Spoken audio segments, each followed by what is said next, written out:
I welcome all of you with Islamic greetings. Assalamu alaikum. First of all, I would like to tell you about myself.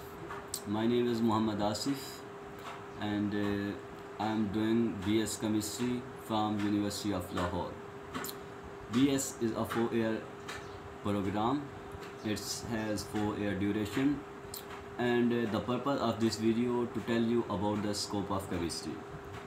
Many students don't know about the scope of chemistry and they have no idea, and after the selection to do BS chemistry, for the selection of BS chemistry, they are so confused that what they do after completing this 4-year program.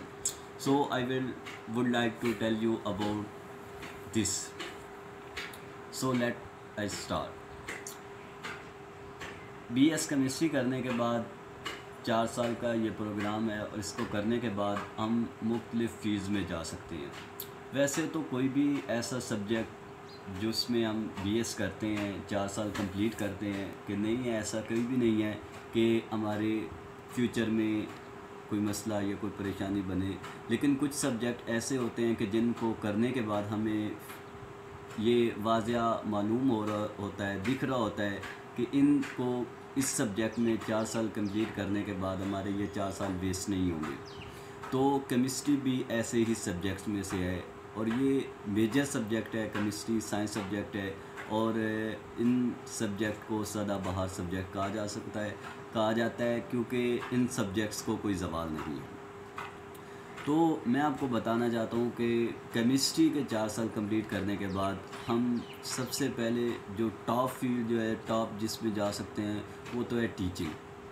क्योंकि आप आजकल देख रहे हैं कि teaching में हमारा मुल्क, क्योंकि हमारा मुल्क डेवलपिंग कंट्रीज़ है और ये स्टडी के हवाले से इसको बहुत ज़्यादा डेवलप की ज़रूरत है।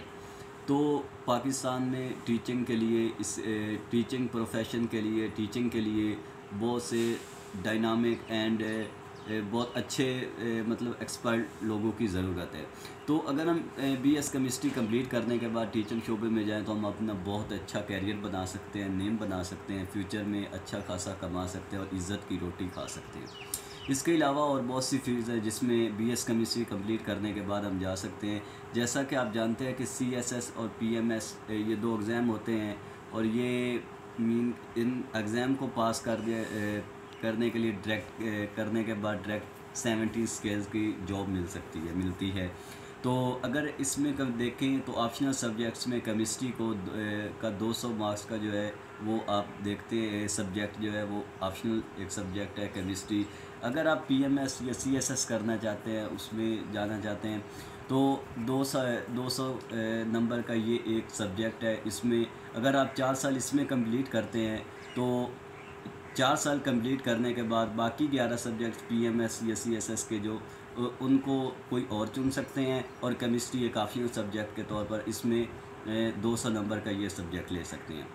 इसके अलावा हमारे पास फार्मास्यूटिकल कंपनीज़ आ जाती हैं। फार्मास्यूटिकल कंपनीज़ में आप इसमें एक BS केमिस्ट्री करने के बाद जा सकते हैं। फार्मास्यूटिकल कंपनीज़ में ये है कि मेडिसिन वगैरह होती हैं, उनको बनाने के लिए उनको बनाने वगैरह के लिए जो है ना वहाँ पे केमिस्ट की ज़रूरत होती है। तो आप BS केमिस्ट्री करने के बाद वहाँ भी जा सकते हैं। इसके अलावा और एटॉमिक एनर्जी में जा सकते हैं। एटॉमिक एनर्जी में बॉम्ब के लिए वहाँ पे मॉलिक्यूल्स, एटम्स, कंपाउंड्स, वहाँ पे उनकी तब्दीली करके उनकी प्रॉपर्टीज़ को चेंज करके मुख्तलिफ मॉलिक्यूल्स बना सकते हैं, फिर एटम बॉम्ब बना सकते हैं। मीन केमिस्ट की वहाँ भी ज़रूरत होती है। इसके अलावा और भी इसकी बहुत सी फील्ड्स हैं, जैसा कि आप रिसर्च में जा सकते हैं। रिसर्च में जाके नए मॉलिक्यूल्स बनाएंगे, कंपाउंड्स बनाएंगे, नई नई चीज़ें दरियाफ़्त करेंगे। इसके अलावा आप साइंटिस्ट बन सकते हैं। साइंटिस्ट बनने से एक अपना, और आप देख सकते हैं कि बहुत से साइंसदान ऐसे हैं जिन्होंने केमिस्ट्री में अपनी रिसर्च कंप्लीट की और एक अच्छा नाम कमाया और नोबेल प्राइज़ हासिल किया। तो that's my all video for today. So hopefully all of you get some useful things about this. Thank you.